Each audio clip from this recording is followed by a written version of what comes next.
পেনিনেটের পক্ষ থেকে সবাইকে আমন্ত্রণ। কম্প্যাক্ট একটি এইচপি ব্র্যান্ডের ল্যাপটপ আপনারা দেখতে পাচ্ছেন, NX110। এই স্ক্রুগুলো সাধারণত সর্বপ্রথম আমরা হার্ড ডিস্কের স্ক্রুগুলো ভালোভাবে খুলতে হবে। সর্বপ্রথম আমাদেরকে হার্ড ডিস্কের জন্য যে স্ক্রুটি আছে সেটি খুলে হার্ড ডিস্কে আলাদা করতে হবে। একটা জিনিস মনে রাখবেন, ইলেকট্রিসিটি সর্বপ্রথম আপনি ডিসেবল করে রাখবেন, মানে ডিসকানেক্ট করে রাখবেন। তারপর হার্ড ডিস্ক রিমুভ করবেন, ব্যাটারি থাকে ব্যাটারি রিমুভ করবেন ল্যাপটপের। এরপর আমরা যদি আমাদের এক্সটার্নাল যে আমাদের অতিরিক্ত র্যাম যদি থাকে তাহলে সেটি রিমুভ করব। ওয়্যারলেস কার্ডটি ডিসকানেক্ট করব, দেখতে পাচ্ছেন এভাবে আলতোভাবে ডিসকানেক্ট করব। তারপর আমাদের যেটি করণীয়, মাদারবোর্ডের সাথে দুটো স্ক্রু কিবোর্ডে গিয়ে লাগে, সেই দুটো স্ক্রু আমরা খুলব। তো এই কাজটি করতে গেলে আমাদেরকে অনেক স্টেপ নিতে হবে। স্ক্রুগুলো আগে খুলতে হবে পুরো ল্যাপটপের ব্যাক সাইডে। আপনারা দেখতে পাচ্ছেন এই ব্যাক সাইডের স্ক্রুগুলো ভালোভাবে খুলে সাইডে যে স্ক্রুগুলো আছে সেগুলো খুলবেন।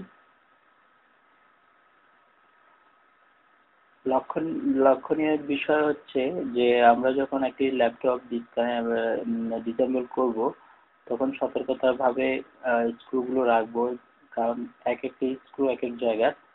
তো তাই ব্যাটারির ফাংশনের সাথে যে সমস্ত স্ক্রু থাকে ব্যাটারির জায়গাতে, তো ওগুলো আলাদা আলাদা রাখতে হবে।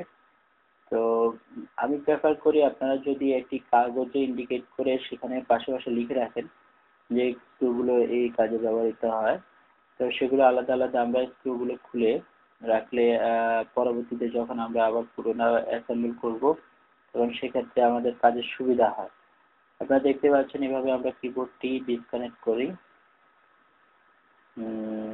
মাদারবোর্ড থেকে। কেবল যে প্লাগ পিনটি আছে সেটি আলাদা করে নিতে হবে।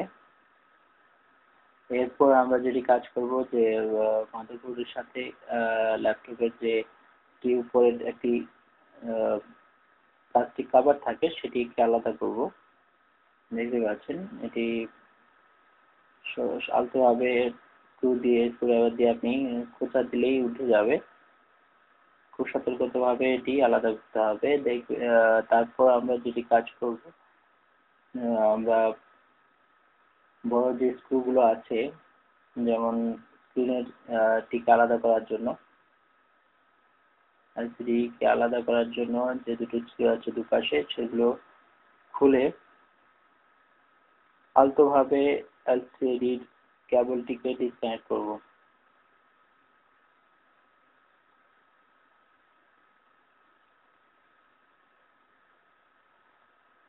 এরপর আমরা এলসিডির লাইট স্ক্রিনের যে কেবলটি আছে সেটিও আনপ্লাগ করব।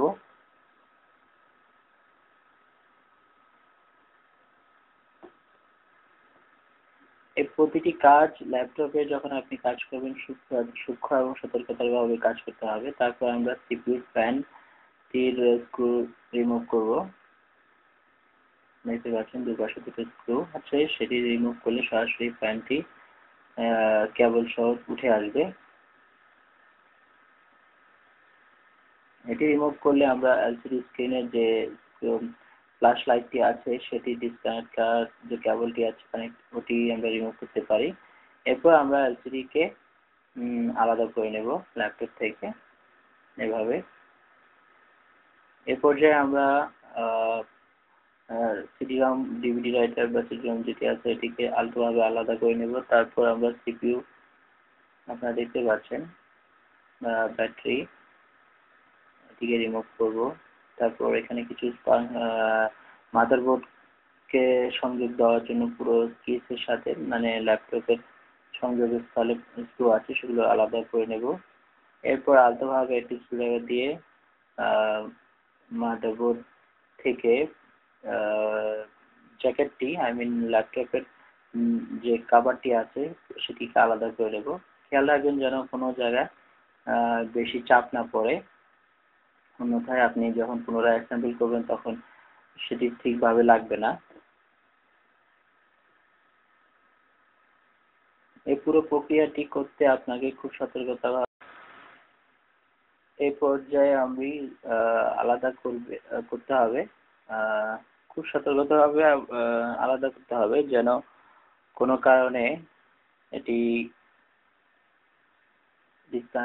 আপনি যখন ডিসেম্বল করবেন একটি ল্যাপটপ থেকে মাদারবোর্ডটিকে, তখন সতর্কভাবে তার প্রতিটি ফাংশনে কেবল এগুলো দেখে নেবেন কোথায় কোন কেবলটি লাগানো আছে, সেগুলো সেভাবে আবার পুনরায় অ্যাসেম্বল করতে কাজে লাগবে।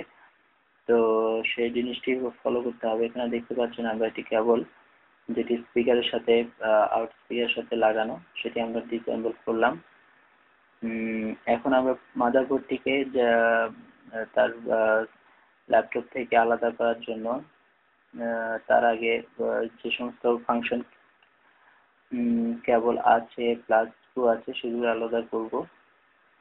দেখতে পাচ্ছেন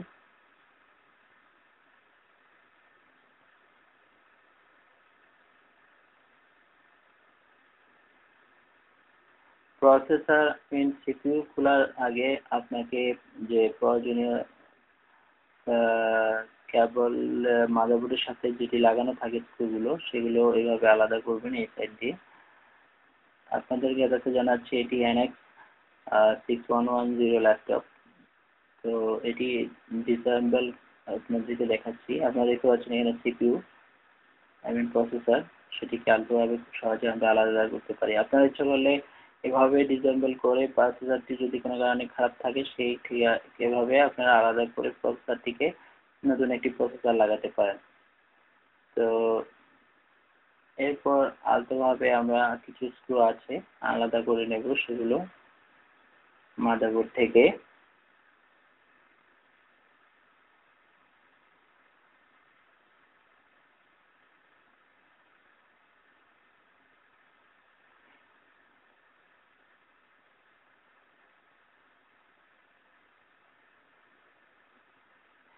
এরপর সাউন্ড কার্ড মানে এক্সটার্নাল সাউন্ড কার্ডের সাথে যে স্ক্রু আছে, এক্সটার্নাল সাউন্ড ডিভাইসের জন্য যে কার্ডটি ব্যবহৃত হয় ল্যাপটপে সেটি আলাদা করে নেব। তারপর ব্যাটারি ফাংশনের সাথে যে কেবলটি থাকে সেটি আলাদা করে নেব। এবার আমরা আউটপুট ভিজিয়ে দেওয়ার যে ফাংশনটি আছে সেটি স্ক্রুর মাধ্যমে এভাবে খুলে আলাদা করতে হবে। ইউএসবি এবং ভিজিএ আউটপুটের জন্য যে ফাংশনটি থাকে সেটিকে এভাবে আমরা আলাদা করব।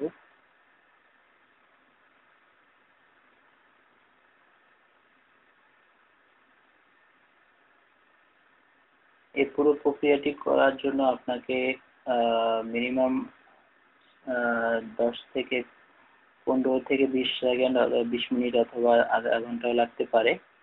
তো খুব সতর্কতাভাবে আপনাকে এই সমস্ত কাজগুলো করতে হবে। মাদারবোর্ডটি আমরা খোলার পরে এটি উল্টে তাদের প্রয়োজনীয় যে স্ক্রুগুলো আছে সেগুলো খুলে নেব। এক্ষেত্রে আপনাকে আরেকজনের সহযোগিতাও হতে পারে, আপনি নিতে পারেন।